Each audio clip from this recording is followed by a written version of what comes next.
아멘. 우리 사랑하시는 부활의 주님을 찬양합니다.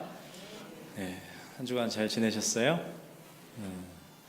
예배 자리에서 또 얼굴 뵈니까 너무 감사합니다. 좋습니다. 부활의 주님이 주시는 은총과 또 평강이 함께 예배하는, 온라인으로 예배하는 우리 모두 함께 하시길 축복합니다. 서로 한번 인사 나누고 우리 말씀 듣죠. 반갑습니다. 잘 지내셨습니까? 좋은 봄날입니다. 네. 그래요. 우리 한 번 더 인사하시죠. 부활의 주님이 우리의 소망이 되십니다. 이렇게 한번 인사하겠습니다. 네. 부활하셔서 우리와 영원히 함께 하시는 주님을 소망 삼아, 힘 삼아 항상 살아가는 우리 모두가 되길 축복합니다. 오늘 어린이 주일 날짜도 어떻게 딱 맞아가지고 5월 5일이네요. 5월 5일 어린이날은 한국에만 있는 날이죠. 유엔에서는 세계 어린이날을 지정을 했어요. 그게 언제냐면 11월 20일이더라고요. 이건 유엔이 지정한 건데 이제 각 나라마다 뭐 조금씩 어린이날은 다르게 지킵니다. 일본은 3월 3일 여자 어린이날, 5월 5일은 남자 어린이날 이렇게 지키고, 터키는 4월 23일 독립기념일을 어린이날로 지킨대요. 인도는 우리 성도 중에 인도가 분이 있기 때문에 인도의 초대 총리인 자와할랄 네루의 생일, 네루 총리의 생일을 기념해서 11월 14일을 어린이날로 기념한다고 합니다. 제가 뉴스에서 찾은 건데 맞는지 끝나고 한번 물어보셔요. 이슬람 국가들은 7월 4일을 이렇게 어린이날로 지킨다고 하네요. 한국은 이제 어린이날을 5월 5일로 지키는데, 그게 잘 아시는 대로 소파, 방정화, 방씨 중에 훌륭한 분들이 많은 것 같아요. 방정환 선생이 이제 우리나라에요, 여러분, 어린이날이라는 말이 없었대요. 방정환 선생이 만든 말이래요. 노인을 뜻하는 늙은이, 청년을 뜻하는 젊은이, 이런 말은 있는데 애를 부르는 말이 없는 거예요. 왜냐하면 그만큼 그러니까 옛날에 우리가 나이가 어리면 좀 이렇게 아무래도 옛날에 그런 문화였으니까 아이를 가리키는 말이 없어서 방정환 선생이 만들었답니다. 어린이. 그래서 어린이라는 말은 애들을 굉장히 존중해서 부르는 거예요. 다들 표정이 처음 들었다는 표정이신데, 설교 준비하려고 열심히 찾아봤어요. 그래서 원래는 5월 1일 날 처음 방정환 선생은 어린이날을 만들었는데, 이제 일제 강점기 때는 이게 못하다가 해방 후에 5월 5일을 그냥 이렇게 딱 지정해서 지키자라는 운동을 해서 오늘까지 이르고 있다고 합니다. 미국에는 어린이날이 없다고 제가 알고 있습니다. 뉴스 좀 찾아봤더니 2001년도에 조지 부시가 한번 6월 첫째 주를 어린이날로 이렇게 지키자라고 했대요. 근데 아시다시피 미국은 주마다 워낙 다르잖아요. 공휴일도 이렇게 같이 지키는 공휴일 거의 없는 것 같은데요. 주마다 워낙 이제 제각각이니까 어린이날이 공식적으로 지켜지고 있지는 않다고 그렇게 들었습니다. 이제 우리는 한국 교회니까 한국 교회 영향으로 이민 교회들은 또 5월 첫 주를 좀 어린이 주일로 지키는 교회가 많지 않은가 싶습니다. 서두가 길었는데요. 그래서 오늘 어린이 주일로 오늘 좀 지키면서 예배를 드리고 또 말씀을 나누려고 해요. 많은 국제기구들이나 각 나라에서 어린아이들은 미래 세대이기 때문에, 나라를 짊어질 미래 세대이기 때문에 잘 키우기를 원하죠. 돌보기를 원하죠. 하지만 지금 이 순간에도 전쟁과 가난으로, 자연재해로 고통받고 있는 어린이들이 많이 있다는 것을 우리가 또 기억하면 좋겠고, 기도하면 더 좋겠습니다. 지중해를 건너다가 아프리카에서 유럽으로 넘어오려고 지중해를 건너는데 돈이 없으니까 제대로 된 어떤 배를 타지 못하고 뗏목이라든가 어설프게 만든 그런 뗏목을 타고 바다를 건너다 죽는 사람들, 난민들이 되게 많잖아요. 그 중에 물론 어린이도 있고, 지금 멕시코에서 이제 불법 그 국경 넘는 사람들 되게 많잖아요. 근데 뭐 아시는 대로 강 건너다가 애들 막 빠져 죽고, 네, 그런 일들이 있죠. 어린이 주일을 맞이해서 우리가 또 우리 아이들은 무탈하게 잘 커서 감사하지만 이 지구상 곳곳에 어려움 겪고 있는, 고통을 받고 있는 어린이들, 뭐 가자지구에서 먹을 거 없어가지고 막 그 밥그릇 들고 구호물품 앞에서 막 아우성치는, 우리 옛날에 한국 전쟁 그때 보는 것 같아요, 그렇죠? 그런 어린이들 있음을 우리가 기억하고 하나님 긍휼을 같이 구하면 참 좋겠습니다. 한국에는 어린이날에 이제 애들한테 뭐 큰 선물이나 작은 선물이나 선물을 주는 그런 문화가 있어요. 그래서 애들이 어린이날 기다리죠. 오늘 아침에도 제 아들이 그러더라고요. 왜 자기한테 어린이날 선물을 안 주냐요. 넌 어린이가 아니잖아. 근데 아니래, 자기 어린이래.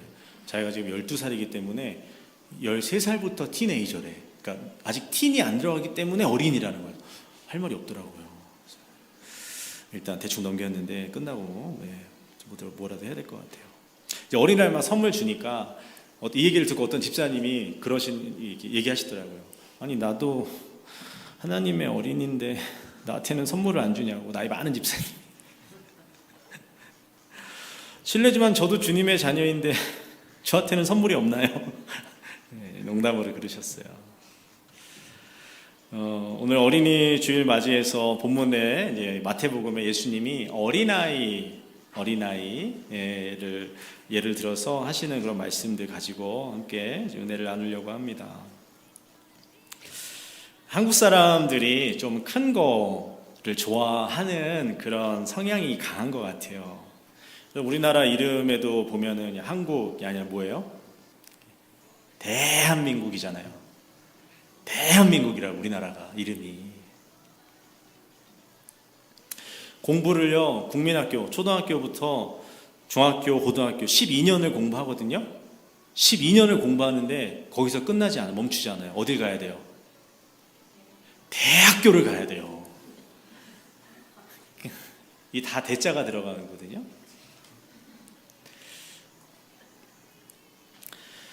우리가 장사하는 사람들만, 가게를 하는데 조그만 가게 할 때 뭐라고 불러요, 우리가?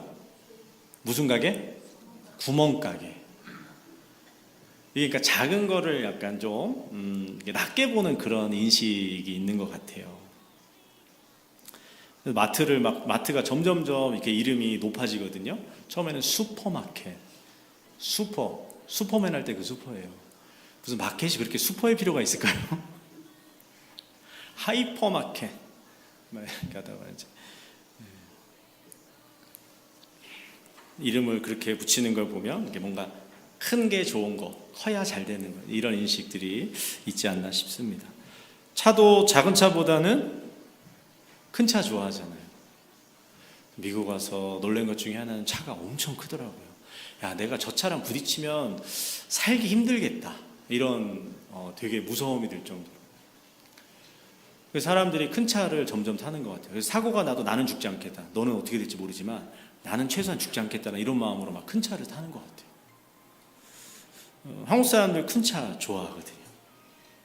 유럽 사람들은 경차 많이 애용하잖아요. 연비 좋고 작고 실용적인.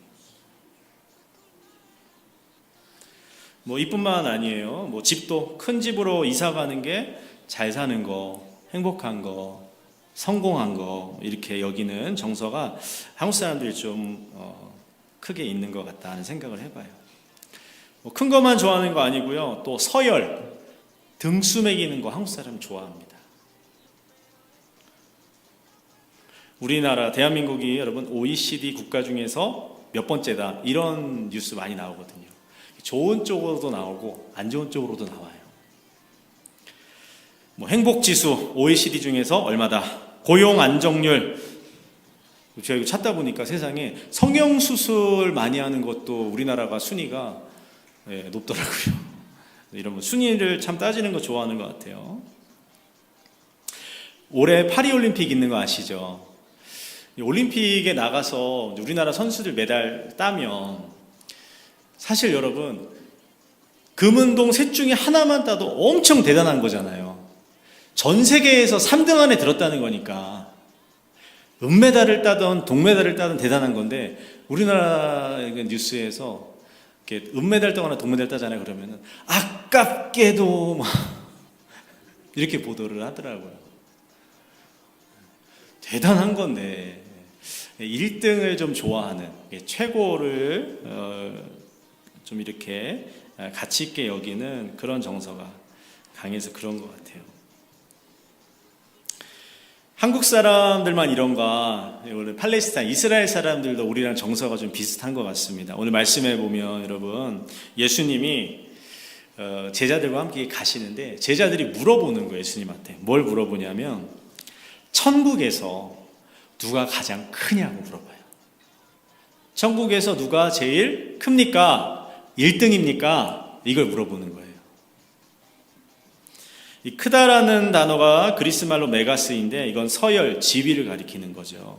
가리키는 단어입니다. 그래서 지금 제자들이 예수님한테 천국에서는 누가 제일 1등이냐, 누가 최고냐, 누가 대빵이냐, 이걸 물어보는 거예요.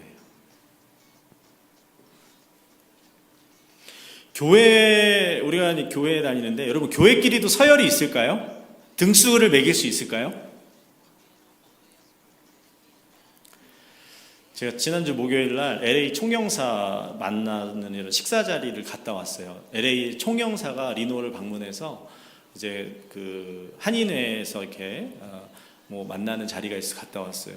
근데 그 총영사님이 저한테 이렇게 목사들이 와 있는데 이제 박경훈 목사님, 이렇게 남농 목사님인데 물어보는 거예요. 교인이 몇 명이세요? 그래서 1번 타자 박경훈 목사님.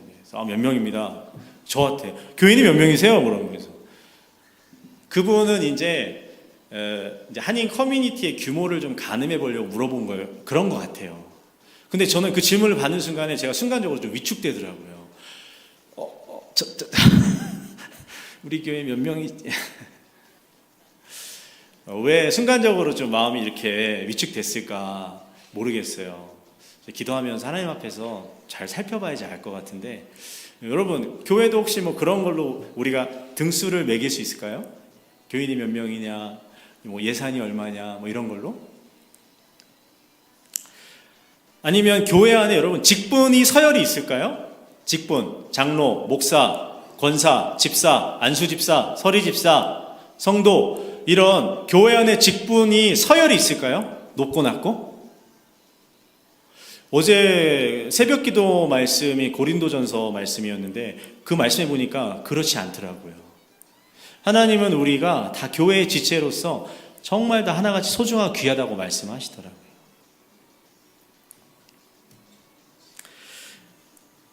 여러분, 한국의 이상한 현상 중에 하나는 장로라는 직분이 웬만한 교단에 다 있다는 거예요. 무슨 얘기냐면 침례교는 장로가 없어요. 감리교는 원래 장로가 없어요. 장로라는 직분은 장로 교회만 있는 건데, 한국에 있는 감리교, 침례교, 이런 오순절, 순복음 이런 데서요 장로를 임명을 해요. 왜 그럴까요? 장로교가 한국에서 이렇게 부흥을 하는데 장로교 보니까 장로라는 이 제도나 직분이 좋아 보여서 그런 거 아닐까요? 네, 오늘 여러분 우리가 이제 여러 가지 생각해 볼 수가 있는데, 지금 예수님의 제자들이 예수님한테 물어보는 거예요. 누가 크냐고, 누가 더 높으냐고. 왜 이런 질문을 하게 됐을까? 아마도 제자 공동체 안에서 자기들끼리 이렇게 비교하고 뭔가 네가 더 나보다 잘났냐, 네가 더 나보다 못났냐, 이런 거를 좀 누가 더 크냐, 누가 더 높으냐, 아마 이런 것들을 따지게 되는 어떤 사건이 있어서 그랬을 것 같아요. 그래서 예수님한테 물어보는 거죠. 자기들끼리는 결론이 안 나니까 스승 예수한테, 예수님, 천국에서 누가 큰 자입니까? 누가 높은 사람입니까? 물어보는 겁니다. 예수님의 대답이 좀 특이해요. 예수님은요, 천국의 서열을 먼저 얘기하지 않으세요. 천국에 들어가는 조건을 먼저 말씀하시고 그 다음에 서열을 얘기하세요. 3절과 4절이에요. 이르시되 진실로 너희에게 이르노니 너희가 돌이켜 어린아이들과 같이 되지 아니하면 결단코 천국에 들어가지 못하리라. 그러니까 예수님은 천국에 들어가기 위한 조건을 먼저 말씀하시는 거예요. 그 조건이 뭐예요? 어린아이와 같이 되는 것. 그 다음에 일단 천국에 들어가야 거기서 크든 작든 높든 낮든 비교를 할 거 아닙니까? 들어갈 수 있는 자격을 말씀하시고 그 다음에 누가 큰지를 이어서 말씀하세요. 누구든지 어린아이같이 자기를 낮추는 사람이 천국에서 큰 사람이다. 천국이나 교회나 다를 바가 없죠, 여러분.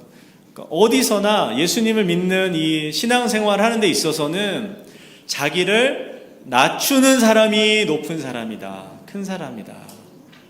직분에 상관없이, 나이에 상관없이, 교회에 기여한 거 상관없이, 신앙생활 한 횟수 상관없이 자기를 낮추는 사람이 교회에서, 하나님 나라에서, 천국에서는 높은 사람이다라고 예수님 말씀하시는 거예요.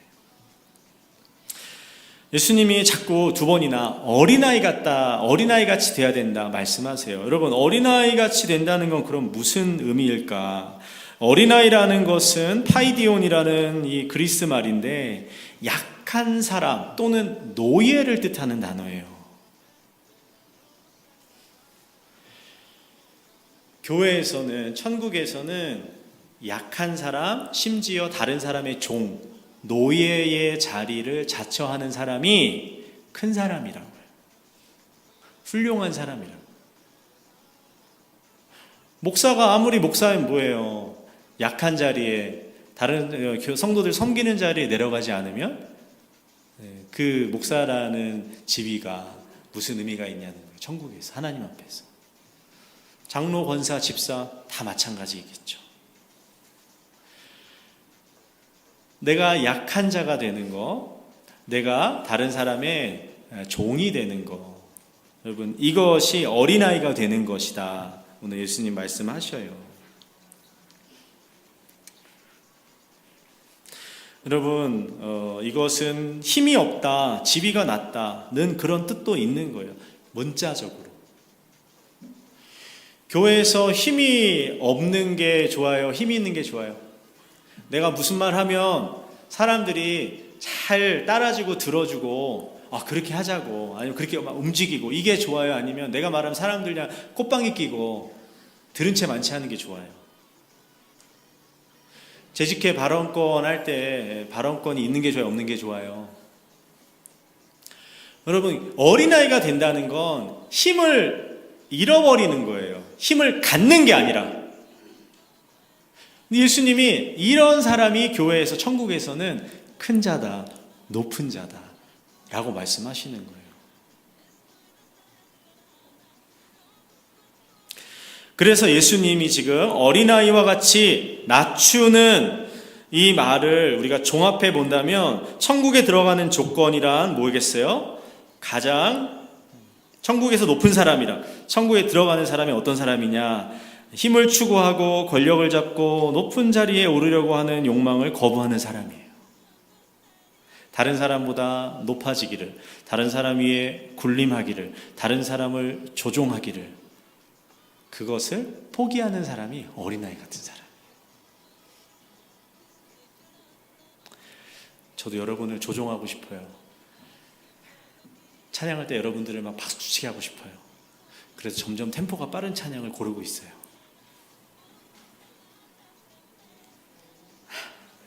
농담입니다. 조크예요, 조크. 여러분, 지난 한 주 힘드셨어요?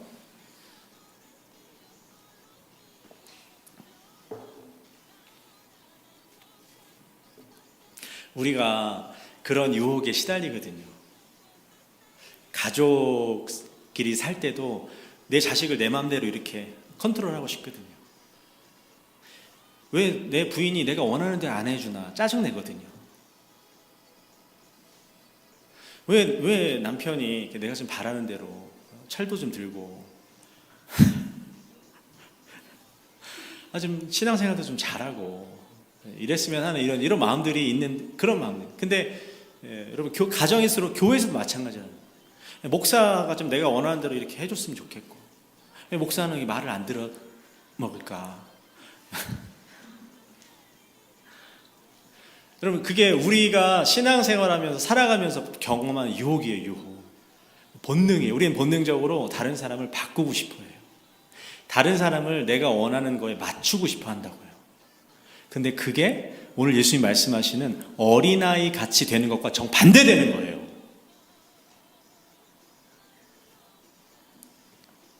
예수님이 산상수훈에서 가난한 게 복이 있다 말씀하시죠. 가난한 사람 복이 있다고. 마음이 가난한 사람 복이 있다. 가난한 사람 복이 있다. 어떻게 가난이 복이 되겠어요? 우리 다 살아봤잖아요. 성도님들 자식 키우면서 몇십 년 살아봤잖아요. 미국 사회에서. 돈 없으면 얼마나 힘들어요. 얼마나 서러워요. 근데 어떻게 가난한 게 복이라고 말씀하실까요? 오늘 마태복음 10장에서 예수님이 제자들한테 설교할 때 또 같은 말씀 하시거든요. 옷 많이 가지지 말고 소유를 적게 해라. 예수님 말씀하시거든요. 근데 그 뒤에 이어서 마태복음 18장에서 제자들한테 또 얘기하시는 거예요. 돈 없는 거, 그래서 가난해지는 거, 그래서 이 세상에서 내 힘으로 할 수 있는 게 적어지는 거, 그 삶을 말씀하시더니 급기야는 오늘 어린아이같이 낮아지고 힘이 없어지고 지위가 낮은 삶, 그렇게 되라고 말씀하셔요. 그래야 천국 들어갈 수 있다. 그래야 천국에서 큰 자다. 이렇게 말씀하시는 거죠. 왜요? 그것은 우리가 살아가는 세상이 철저하게 힘을 숭배하기 때문에 그렇죠. 돈이 힘이고 외모가 힘이에요.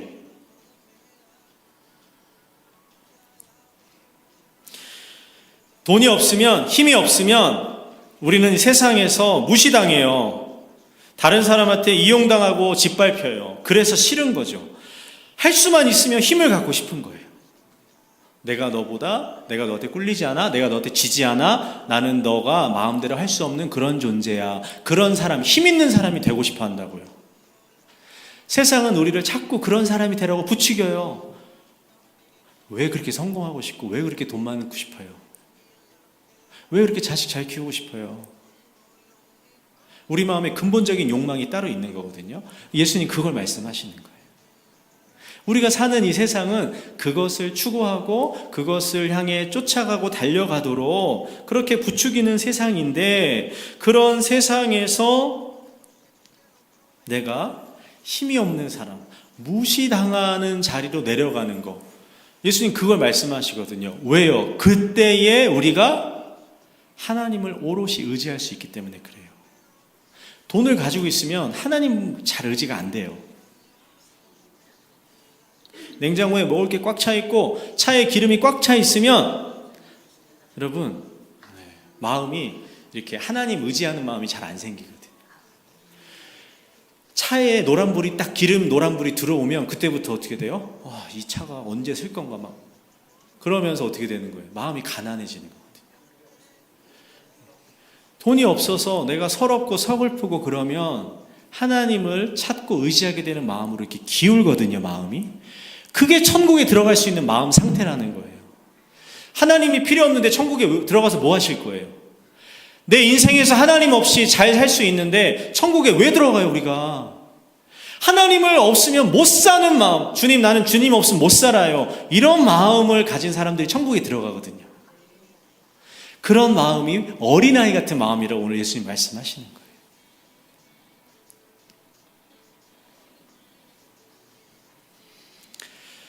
여러분 우리나라 욕 중에서 욕이에요. 욕. 죄송해요. 설교 때 욕을 해서 빌어먹을 놈 이런 말이 욕 있죠. 여러분 그 말이 무슨 말이에요?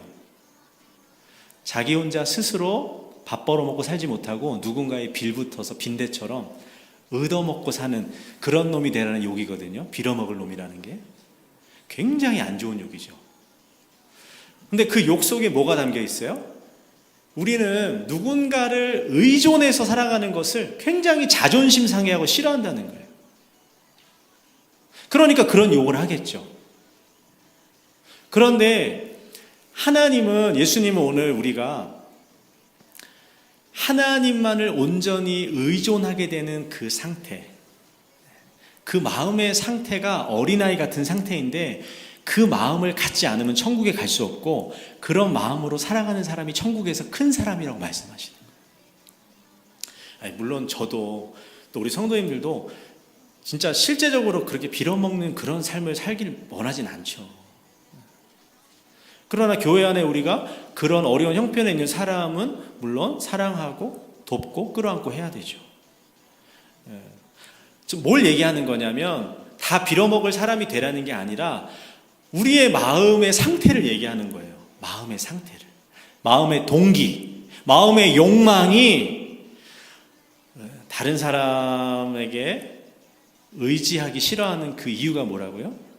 자존심 상하고 다른 사람보다 내가 더 위에 있고 싶은 마음 때문에. 그런 마음은 예수님이 원하시는 마음, 기뻐하시는 마음이 아니라는 얘기를 지금 하고 있는 겁니다.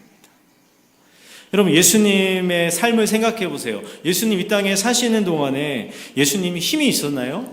인기는 있었지만 잠깐이었어요.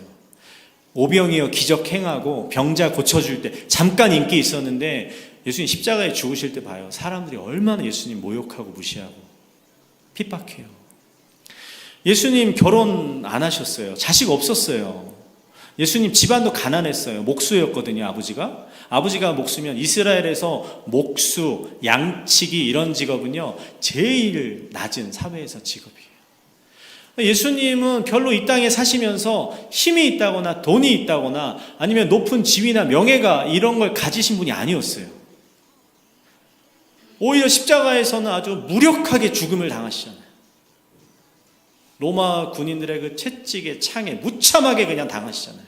사람들이 침을 뱉고 모욕을 하고 옷을 찢어 발기는데도 그냥 가만히 당하시잖아요. 얼마나 비참해 무력해요.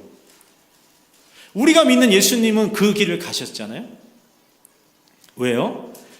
그것이 하나님을 온전히 의지하는 길, 하나님을 전적으로 의지하는 그런 마음의 상태가 되기 때문에 그런 것이죠. 예수님 그래서 말씀하시는 거예요. 어린아이 같이 낮아져라. 어린아이 같이 약해져라. 어린아이 같이 자기를 낮추어라. 예수님 그런 삶을 우리에게 말씀해 주세요. 여러분, 왜 우리가 어린아이를 보면서 왜 기쁘고 좋을까요? 좀 이따 우리 교회 학교 아이들 나올 텐데, 청년들도 아이들 나올 텐데, 여러분 아이들 보면 너무 좋잖아요. 나이가 어릴수록 좋아요. 갓난아기를 보는 게 제일 행복해요. 그냥 걔는 존재만으로도 기쁨을 줘. 아무것도 안 하는데 그냥 나를 보기만 하고 눈만 마주치고 나를 웃기만 해도 너무 예쁜 거예요. 점점 크면서 이제 그게 조금 줄어들죠. 왜 그럴 것 같아요, 여러분? 아이는요 가장 무력하기 때문에 그래요. 갓난아이는 우는 거 외에는 아무것도 못해요. 밥 먹고 똥 싸고 기저귀 갈고 엄마가 주는 젖 먹고 우유 먹고 이런 거 아니면 무력 그 자체인 게 갓난아이거든요. 그래서 그걸 보면서 기쁨을 주는 거예요. 그 아이가 나를 온전히 의지하고 필요로 하고 있다는, 그래서 내가 굉장히 가치가 있는 소중한 사람이 되는 것 같거든요. 이제 거기에 플러스 이제 젊은 어린 아이들이 가지고 있는 그 생기, 그죠? 생동감 뭐 이런 것들 때문에 또 좋아하죠. 어린아이 같이 낮아지고 약해지고 그런 삶을 오늘 예수님이 우리에게 말씀하시는 거예요. 그러면 좀 더 구체적으로 그럼 어린아이 같이 낮아지고 약해지는 삶이 뭘까? 오늘 마태복음 18장 뒤에 읽지는 않았는데 집에 가서 읽어보시면 세 가지의 이야기가 나옵니다. 예수님이 마태복음 18장에서 세 가지의 이야기를 더 하세요. 어린아이와 같이 돼야 천국에 들어간다.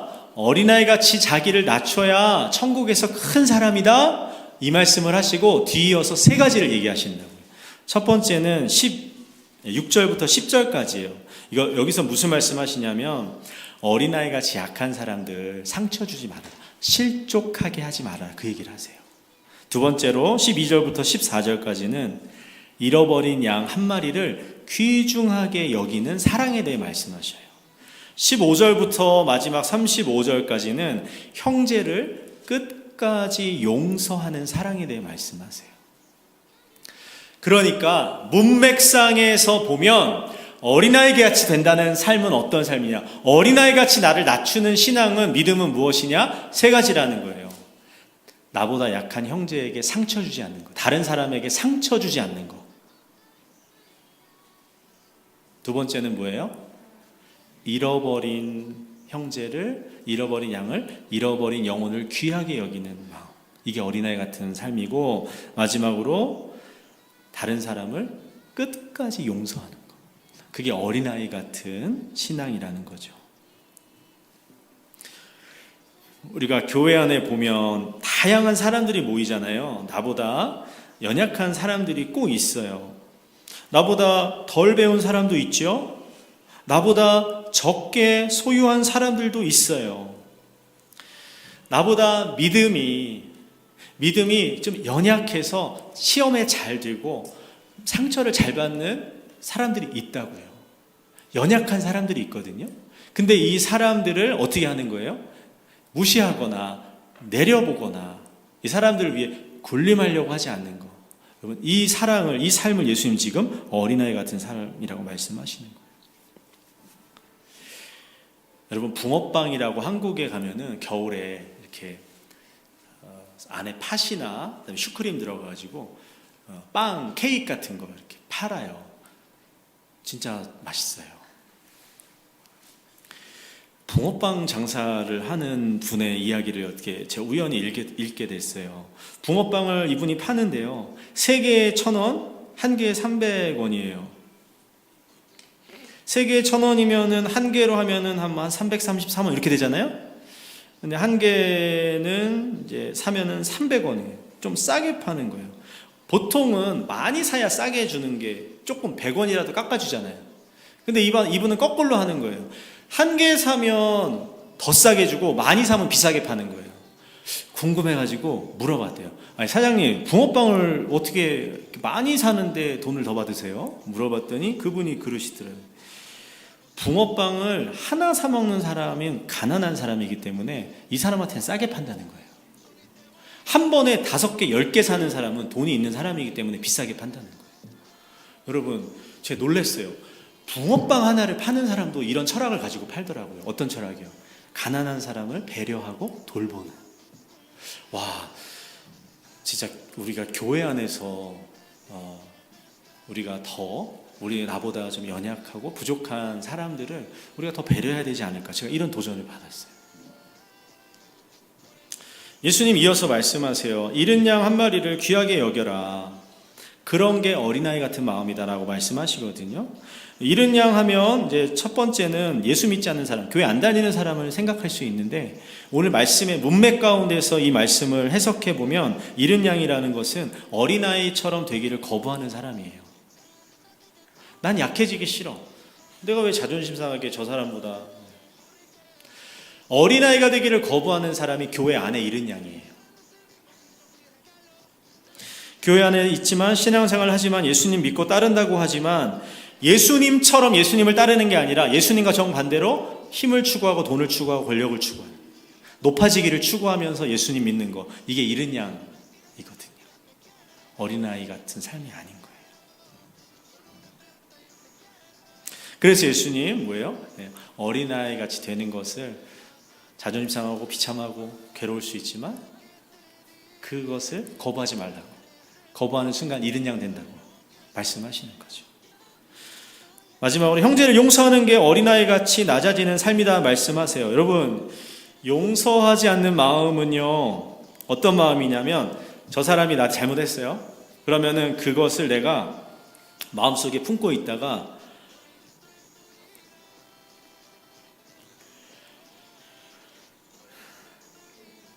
나한테 잘못했으니까 내가 저 사람을 용서해주면 어떻게 돼요? 똑같아지는데 용서 안 해주면 어떻게 돼요? 내가 갑이 되는 거예요. 이해하세요? 표정도 이해 못 하셨는데? 누가 나한테 나쁜 짓을 해서 상처를 줬어요. 그러면 누가 잘못했어요 지금? 그 사람 잘못했잖아요. 그러면 누가 더 괜찮은 사람, 나은 사람이에요? 상처 안 주고 나쁜 짓 안 한 내가 더 괜찮은 사람이잖아요. 내가 그 사람보다 높아진 상태라고요. 근데 용서를 하는 순간 어떻게 돼요? 똑같아지는 거예요. 용서함으로써 공평해진다고요. 용서를 안 하는 마음이 용서를 안 하는 마음은 교만한 마음이에요.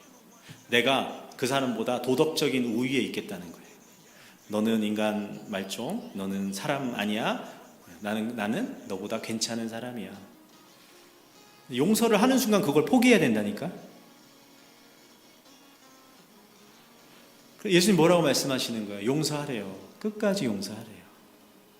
용서한다는 것은 우리가 그 사람과 같아지는 거고 그 사람 아래로 내려가는 거거든요.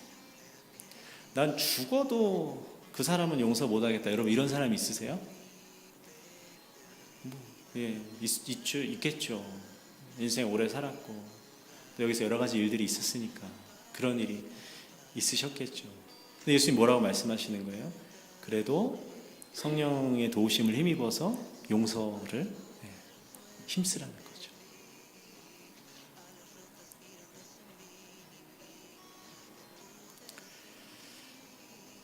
오늘 어린이 주일인데 예수님이 어린이 같은 신앙이 무엇인가 오늘 말씀해 주시는 거예요. 저는 우리 모두가 어린아이 같은 신앙을 가지고 리노 영락교회 섬기면 참 좋겠어요.